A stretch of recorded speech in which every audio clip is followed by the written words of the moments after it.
Shalom, kekasih-kekasih Kristus.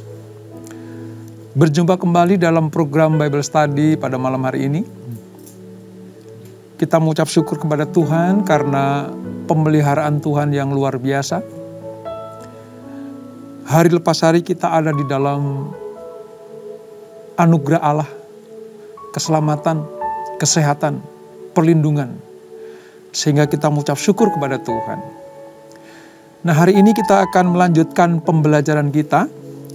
Kita belajar dari Kejadian pasal 24, di mana sebelum meninggalnya Abraham, dia berupaya untuk mencarikan jodoh bagi anaknya, yaitu Ishak. Ingat, Sarah, istri Abraham, juga mamanya Ishak sudah meninggal. Nah, ketika Abraham berupaya untuk mencari jodoh bagi anaknya ini, dia harus menemukan pasangan yang sesuai dengan kehendak Tuhan. Tidak keluar dari orang-orang yang dipilih Tuhan untuk meneruskan perjanjian kekal itu. Makanya dipandang perlu bagi Abraham untuk mendapatkan calon mantu untuk jadi istrinya Ishak. Nah, kisahnya seperti apa? Sebelum kita membaca dan mempelajari, mari sekali lagi kita minta kepada Tuhan supaya kita diurapi, diberi pengertian-pengertian surgawi, supaya kita mengerti kehendak Allah dan apa maksud-maksud Tuhan di dalam hidup kita lewat pembelajaran kita pada malam hari ini. Mari kita datang kepada Tuhan. Sembah Dia di dalam roh dan kebenaran. Haleluya. Terima kasih Bapa. Terima kasih Yesus. Buat kasih setiamu, buat kemurahan-Mu, kami bersyukur, kami memuji Engkau, Allah perkasa, Allah mulia. Terima kasih Yesus. Dari semula telah Kau tetapkan hidupku dalam tangan-Mu, dalam rencana-Mu Tuhan. Rencana indah telah Kau siapkan bagi masa depanku yang penuh harapan.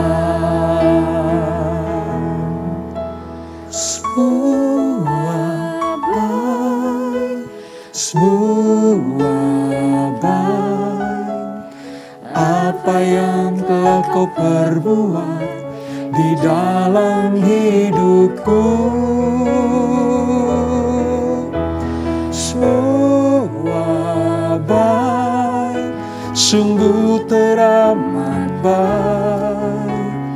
Kau jadikan hidupku berarti.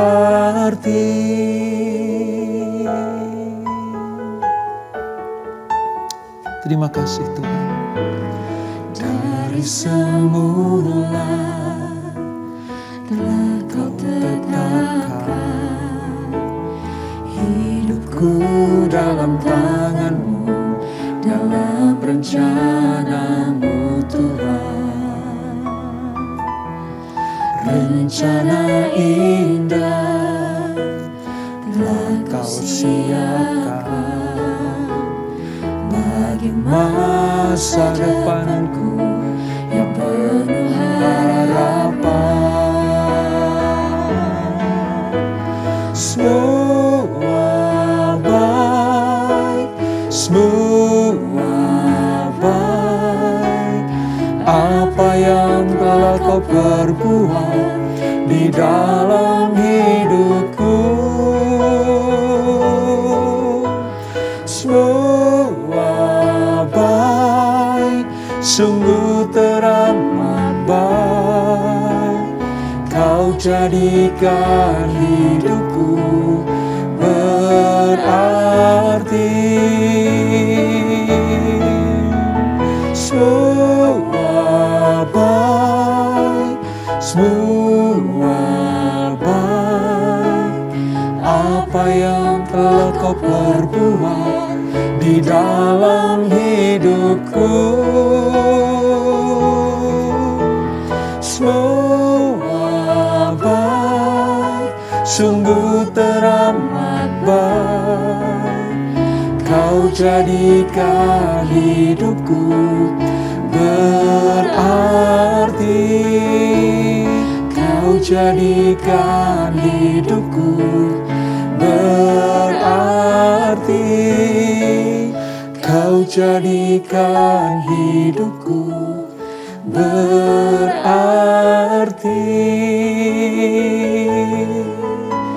Haleluya, haleluya. Ya Yesusku, kau jadikan segalanya baik, teramat baik. Syukur bagimu Tuhan. Ku bersyukur buat rancanganmu. Kami bersyukur buat kebaikanmu. Layaklah kau disembah, layaklah kau dipuji.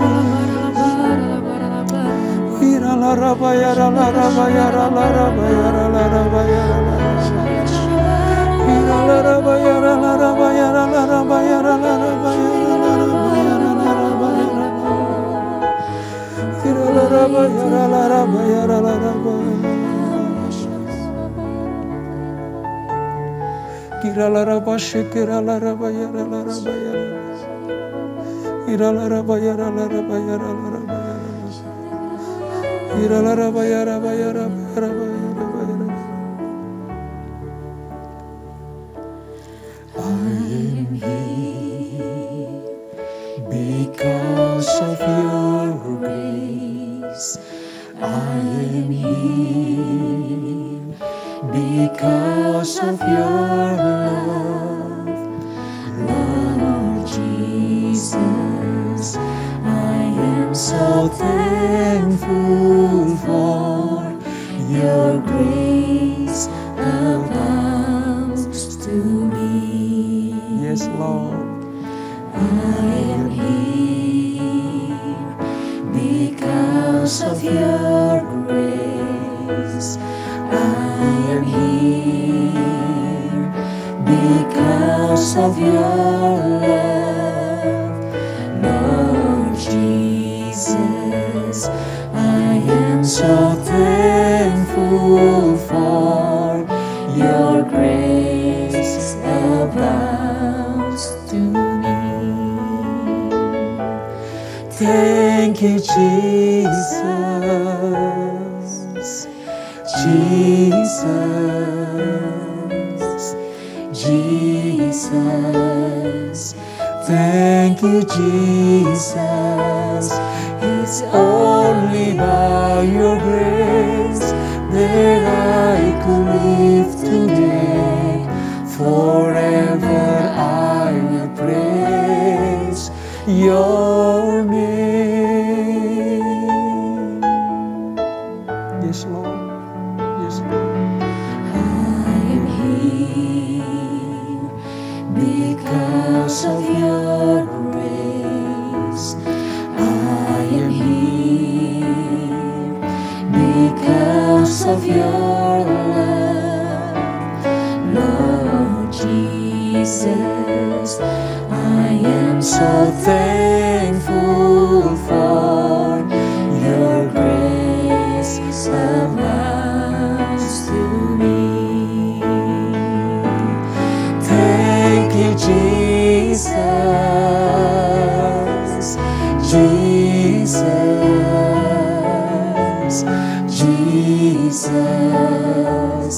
Thank you, Jesus.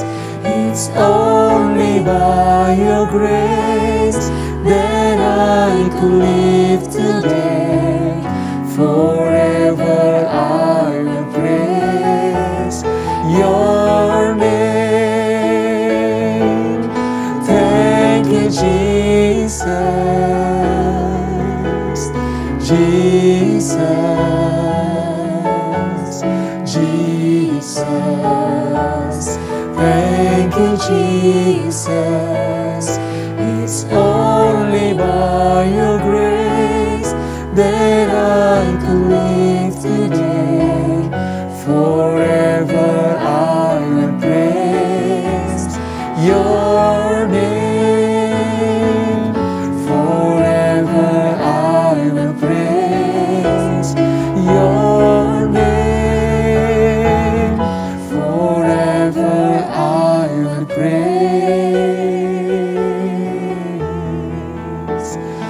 your name. Thank you, Jesus. Thank you, Jesus. Thank you, Jesus. Hira la rabayara, la rabayara, la rabayara. Hira la rabayara, bayara, bayara, la rabayara. Hira la rabayara, la rabayara, la rabayara, bayara, bayara, bayara, la rabayara, la rabayara, bayara, bayara, bayara, bayara. Rabasekira, la rabataka, la rabayara. Katakan sekali lagi. Thank you, Jesus. Jesus. Jesus. Thank you, Jesus. It's only by your grace that I could live today. Forever I will praise your name. Thank you, Jesus. Jesus. Jesus. Thank you, Jesus. It's only by your grace that I could live today. Forever I will praise your name. Forever I will praise your name. Forever I will praise your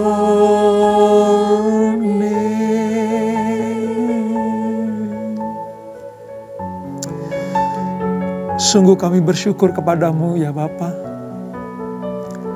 Selalu kami mengucap syukur kepadamu ya Tuhan Yesus. Berterima kasih atas anugerah-Mu yang besar.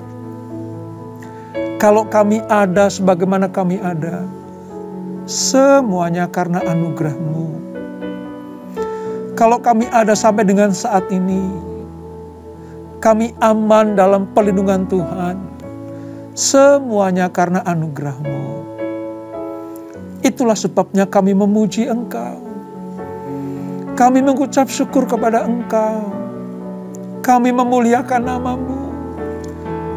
Sebab Engkau sudah melakukan perkara-perkara yang besar dalam hidup kami. Terima kasih Bapa. Terima kasih Tuhan Yesus.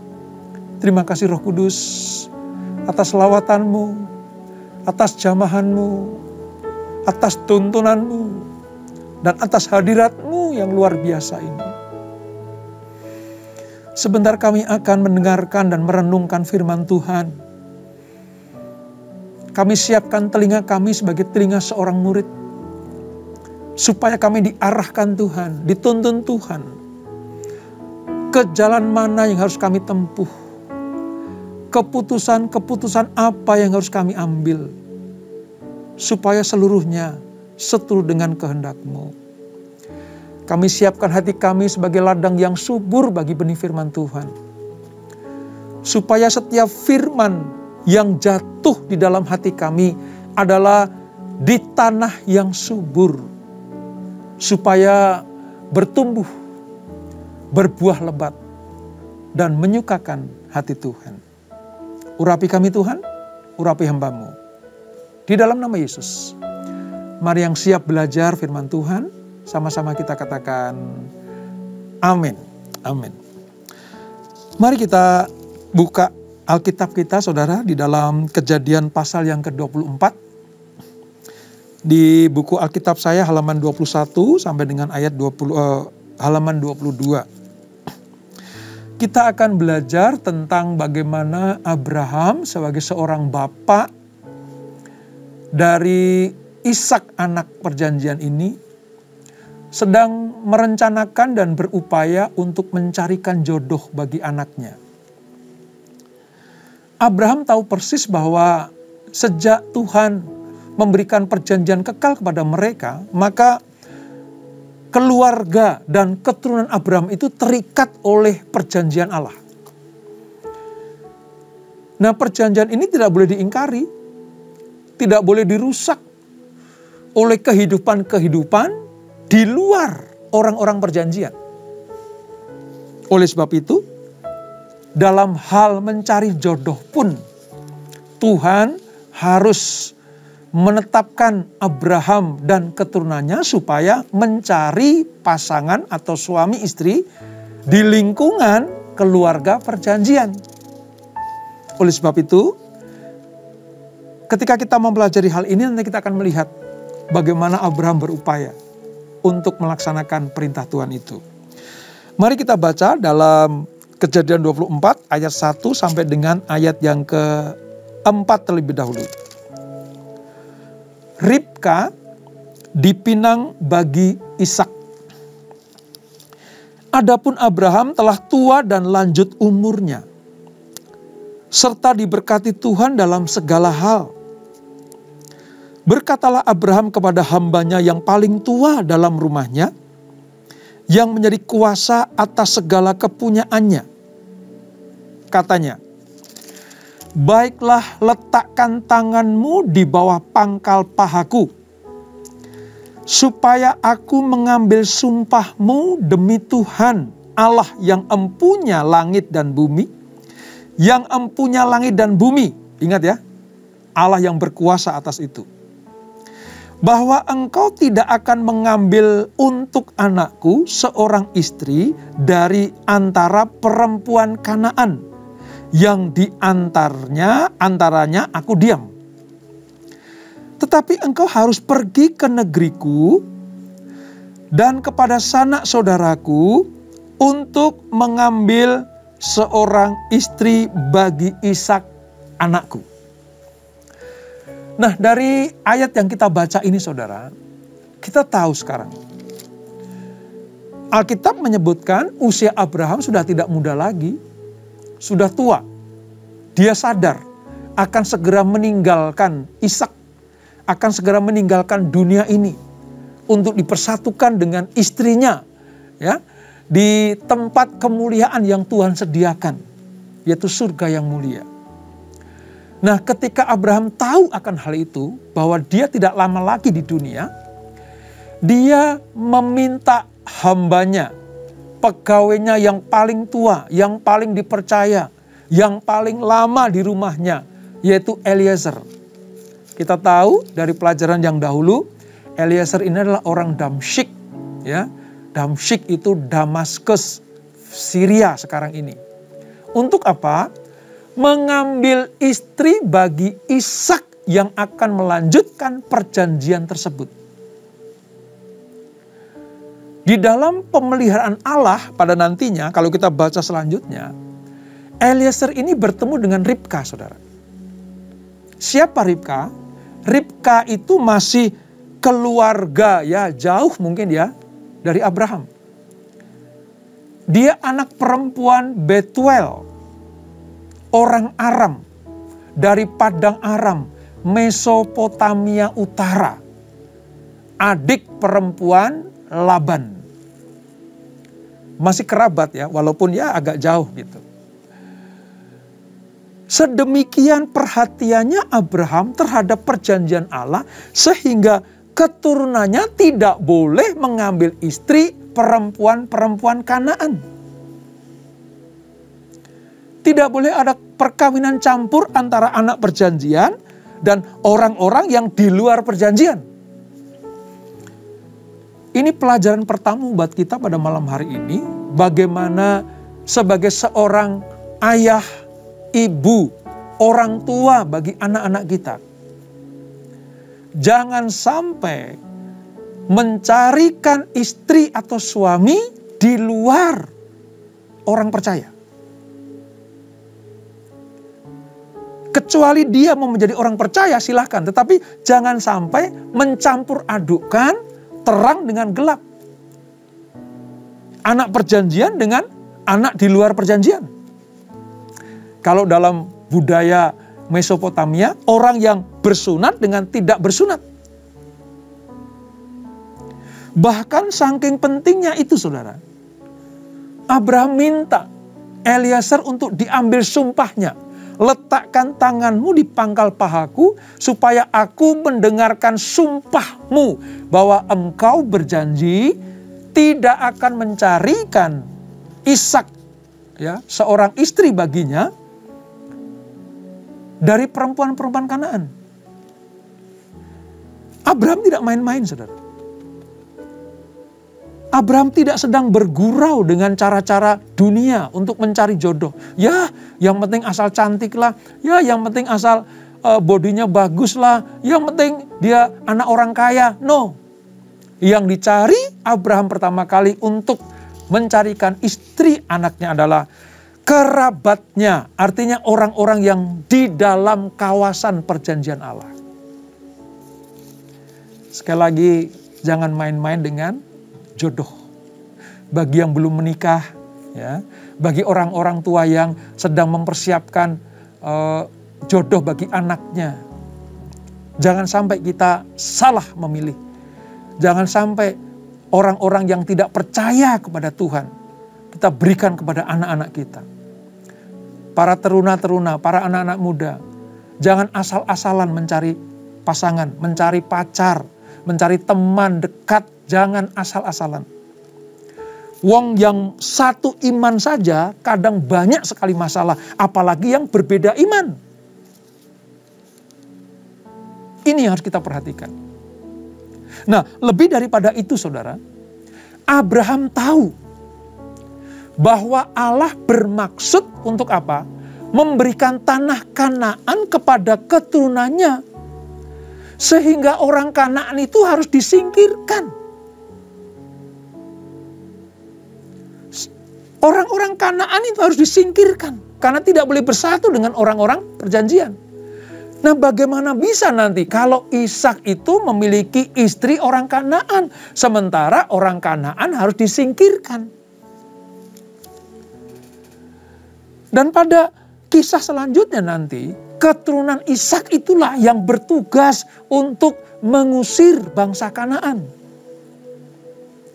Makanya dengan tegas, dengan jelas, bahkan dengan keras, Abraham memperingatkan hambanya Eliezer untuk jangan sekali-kali mencari jodoh bagi Ishak orang Kanaan. Karena alasannya ini saudara. Kanaan harus bersih. Kanaan harus ditumpas orang-orangnya. Ya. Ishak tidak boleh menikah dengan wanita Kanaan karena dapat memungkinkan kompromi iman di kemudian hari. Ini yang dihindari. Kompromi iman tuh begini. Di satu sisi Ishak orang percaya. Kalau menikah atau memiliki istri orang Kanaan, perempuan Kanaan, maka iman orang percaya dengan iman orang Kanaan itu dikompromikan, dicampurkan. Tidak bisa. Ini penting, ini tegas, ini keras. Demi apa sih? Demi kebaikan Ishak.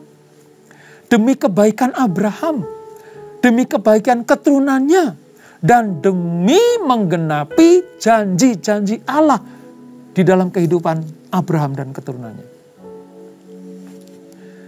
Jika Ishak beristrikan orang Kanaan yang tidak seiman, bisa saja si anak mengikuti iman ibunya, sehingga tidak mengimani Allah yang diimani oleh Abraham.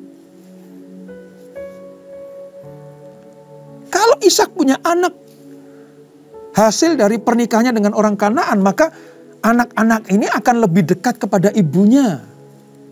Bisa saja dia akan mengikuti iman ibunya. Sehingga apa?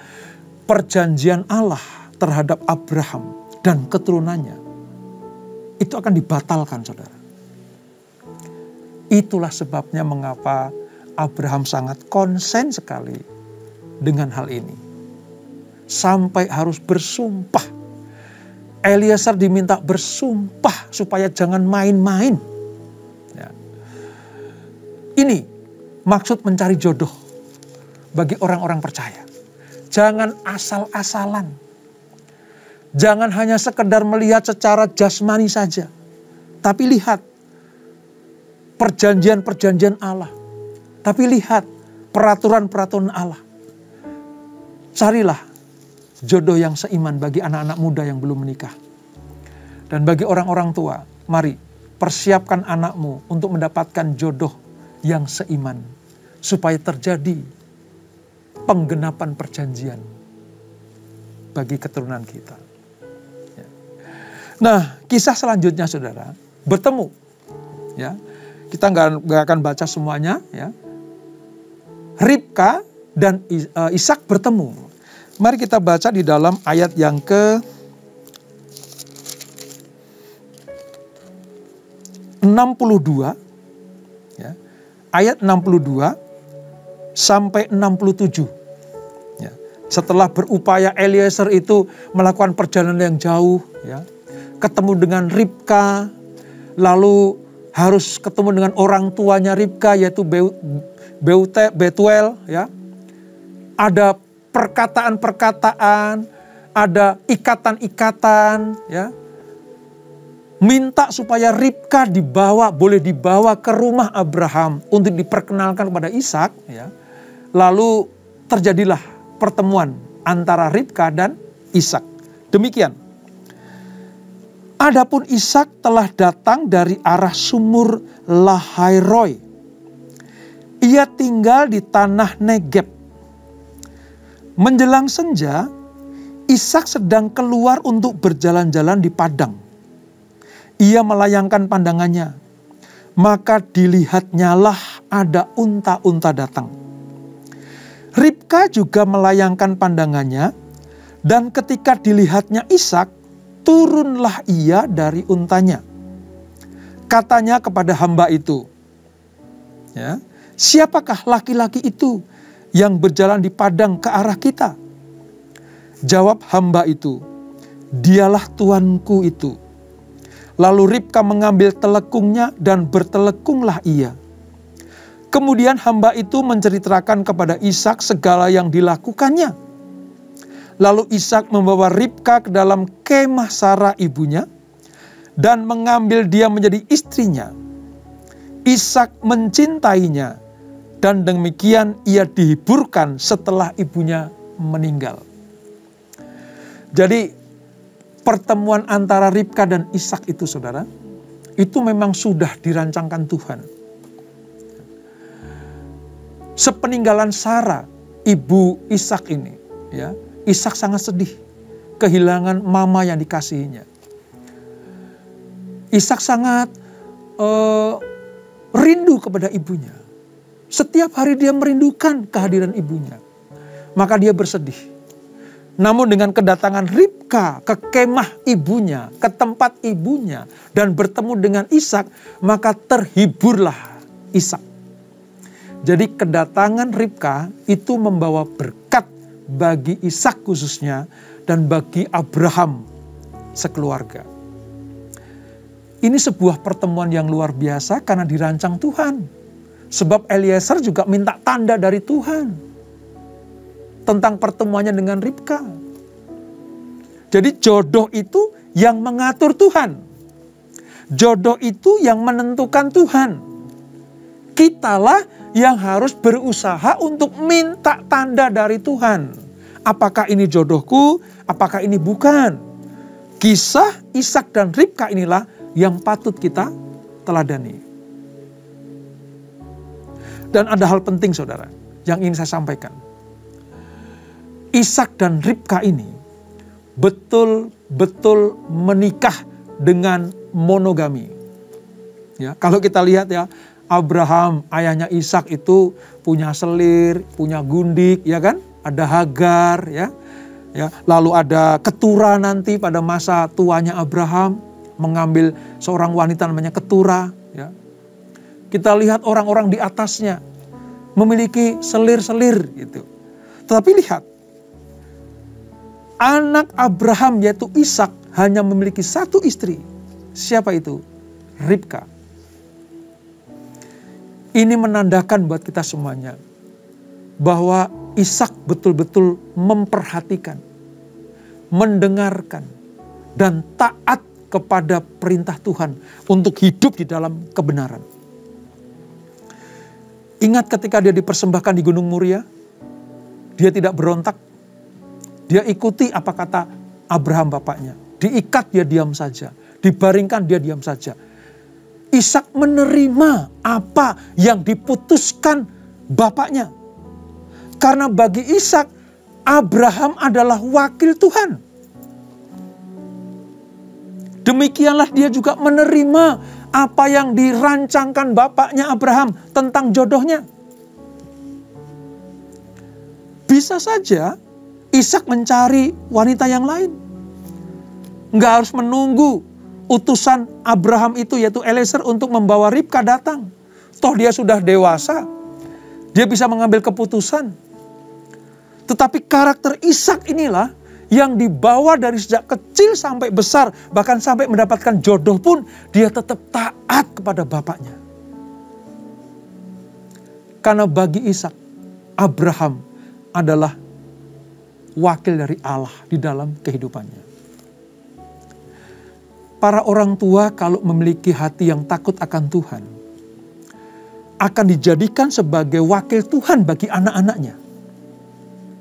Anak-anak akan mendengarkan apa yang dikatakan bapaknya. Anak-anak akan taat, patuh, setia, dengar-dengaran kepada orang tuanya. Di dalam pelajaran ini kita melihat bagaimana Ishak begitu mendengarkan apa kata bapaknya. Mari kita belajar dari Ishak ini. Saya sangat kagum sebenarnya saudara. Ya nanti akan ada kesalahan-kesalahan Ishak, tetapi mari kita lihat bagaimana secara garis besar manusia ini betul-betul memiliki ketaatan yang luar biasa. Saya sering katakan ketaatan mutlak yang dipunyai oleh Ishak ini membawa dia hidup di dalam kemenangan demi kemenangan. Nanti pada perjalanan hidupnya dia akan mendapatkan berkat yang berkelimpahan. Menjadi orang yang kaya. Makin lama makin kaya dan menjadi sangat kaya. Karena apa? Sejak kecil sudah ditanamkan supaya taat, dengar-dengaran, ya, patuh kepada orang tua. Hari ini kita belajar bagaimana meneladani Ishak, ya, yang mendengarkan apa yang menjadi keputusan orang tua, itu yang terbaik bagi dia. Dan memang tepat. Mengapa Ishak taat, saudara? Mengapa begitu taatnya Ishak kepada Abraham? Karena Abraham sudah memberikan bukti. Abraham sudah memberikan sebuah bukti bagi Ishak bahwa bapakmu gak main-main. Ketaatan bapakmu kamu lihat sendiri di Gunung Moria, bukan? Ketaatan bapakmu sudah kamu lihat ketika aku mempersembahkan engkau di Gunung Moria. Itulah sebabnya kenapa Ishak sangat taat kepada Abraham. Ini yang harus kita pelajari, saudara. Jadi Alasan Ishak taat karena dia sudah melihat bagaimana bapaknya takut akan Tuhan, taat kepada Tuhan, dengar-dengaran apa firman Tuhan, dan dijadikan sebagai bapak orang beriman. Nah, terhadap bapak yang beriman seperti inilah Ishak itu mempersembahkan hidupnya, menyerahkan kehidupannya, menyerahkan masa depannya, bahkan sampai jodohnya pun dia tunggu keputusan bapaknya. Mari kita renungkan sejenak pelajaran pada hari ini. Apakah sebagai orang tua kita seperti Abraham yang memiliki ketaatan, teladan iman yang bisa dilihat oleh anak-anak keturunan kita? Sehingga anak-anak kita betul-betul menaruh kepercayaan penuh kepada kita. Kalau kita sebagai Ishak, apakah kita bisa melihat, memutuskan untuk taat sepenuhnya kepada orang tua kita, kepada orang yang bertanggung jawab atas hidup kita? Abraham betul-betul merancangkan masa depan yang gilang gemilang buat Ishak dan menjaga supaya perjanjian kekal itu tidak hilang. Demikianlah Ishak melihat bapaknya yang sebegitu setianya, begitu tertibnya dalam iman, sehingga patut diteladani. Sebagai Ishak, kita harus meneladani orang-orang yang beriman, khususnya orang tua kita. Mari, kalau engkau sebagai orang tua, teladani Abraham. Dan kalau engkau sebagai anak, teladani Ishak.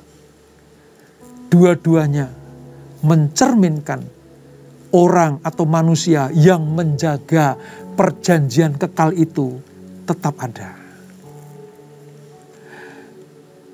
Mari kita tundukkan kepala. Kita ambil waktu sejenak. Supaya kita bisa mengambil makna dari apa yang kita pelajari pada hari ini. Terima kasih Bapa. Terima kasih Tuhan. Untuk pengertian surgawi yang Kau berikan buat kami semuanya. Dalam peristiwa Ribka dipinang untuk Ishak, kami mendapatkan dua tokoh yang luar biasa, yaitu bapak dan anak, Abraham dan Ishak. Ketaatan Abraham kepada Tuhan diimpartasikan kepada anaknya Ishak, supaya Ishak juga taat kepada Allah seperti Abraham taat kepada Tuhan. Kami sebagai orang tua mau meneladani Abraham yang betul-betul serius untuk mempersiapkan masa depan anak-anak kami.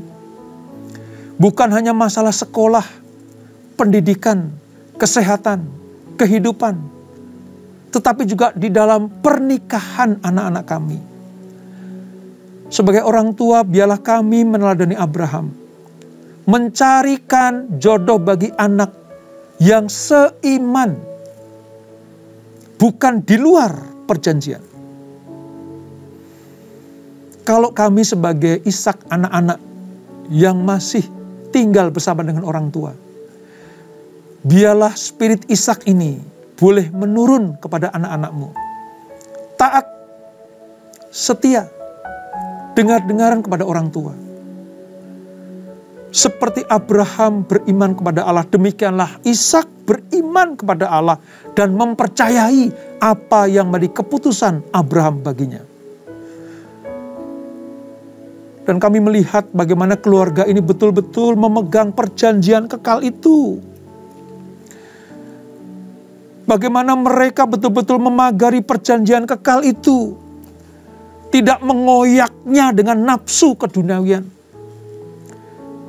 Tidak merusaknya dengan keinginan kedagingan. Tapi betul-betul menjaga, memagari, melindungi perjanjian kekal yang Tuhan berikan. Lewat sumpah Allah kepada Abraham dan keturunannya. Pantas mereka diberkati Tuhan. Selayaknya mereka mendapatkan perkenanan Tuhan. Demikian kami Kalau kami meneladani iman Abraham dan iman Ishak seperti ini, maka selayaknya juga kami mendapatkan berkat-berkat yang daripadamu. Terima kasih Bapa. Berkati anak-anak-mu. Bagi mereka yang sedang mencari dan menantikan jodoh baginya. Pertemukan yang terbaik ya Tuhan. Berikan tanda-tanda daripadamu supaya anak-anak-mu tidak salah pilih. Mendapatkan jodoh yang terbaik dari Tuhan. Berkati para orang tua yang memiliki anak-anak remaja. Berikan mereka kekuatan untuk mendidik, membimbing, dan mewariskan iman mereka kepada anak-anaknya. Sehingga mereka disebut sebagai keluarga yang berbahagia.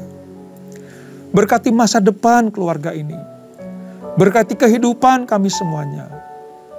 Berkati keluarga, berkati rumah tangga, berkati suami istri dan anak-anak. Berkati usaha, bisnis, dan pekerjaan mereka. Apapun yang mereka kerjakan dibuat berhasil dan beruntung oleh Tuhan. Berkati kami semua Tuhan. Kami juga berdoa untuk generasi-generasi Yeremia. Terus tidak kompromi dengan dosa.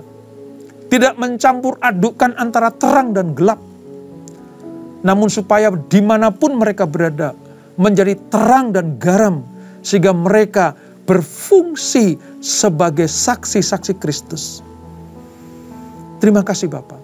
Jika mereka ada yang terikat oleh hal-hal duniawi, oleh seks bebas, obat-obatan terlarang, Tuhan lepaskan anak-anak-mu. Berikan mereka kemampuan untuk keluar dari ikatan dan jerat itu. Sembuhkan mereka, pulihkan mereka ya Tuhan. Pulihkan Tuhan, sembuhkan. Supaya hidup mereka dipakai untuk mempermuliakan nama Tuhan. Terima kasih Bapak, terima kasih. Sebelum kami berpisah, kami siapkan hati kami menerima berkat yang daripadamu. Kekasih-kekasih Kristus arahkan hatimu kepada Tuhan. Terimalah berkat kasih anugerah dari Allah Bapa yang berlimpah-limpah. Di dalam anaknya yang tunggal Tuhan Yesus Kristus. Dan persekutuan yang manis dalam Roh Kudus menyertai kita semuanya. Mulai malam hari ini sampai Maranatha. Tuhan Yesus datang yang kedua kali. Menjemput kita di awan-awan yang permai. Menikmati kemuliaan kekal sampai selama-lamanya. Yang diberkati. Sama-sama kita katakan amin. Selamat malam. Selamat beristirahat. Di dalam pagar perlindungan kasih Tuhan. Tuhan Yesus memberkati.